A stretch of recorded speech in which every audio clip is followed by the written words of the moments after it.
In the name of Allah, the most gracious, the most merciful. Today I will share a book with you.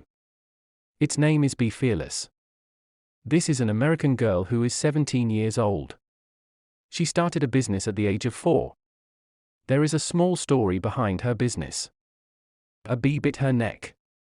She asked her mother why she bit her neck. After a week, she bit her ear again. She was afraid that she would not be able to leave the house. Her father asked her how long she would stay at home. She searched for a way to protect her from the bees. She did research and did an experiment. There is a business fair in America every year. Small children are given tasks. People visit them. They ask them why they have started a business. Some people say that they are saving money for the needy. Some people say that they will feed people. Some people say that they are saving money for the needy. Entrepreneurs are taught to think like this. She did an experiment. When the bee bit her, she added honey to the lemon. Her mother guided her. She wrote a book. The title of the book is Dream Like a Kid. She started her business at the age of 4.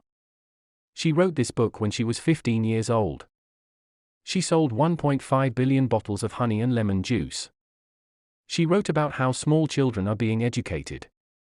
She wrote about how entrepreneurs are being educated. She wrote about the business fairs. There are many other things in this book. I just gave you a small introduction.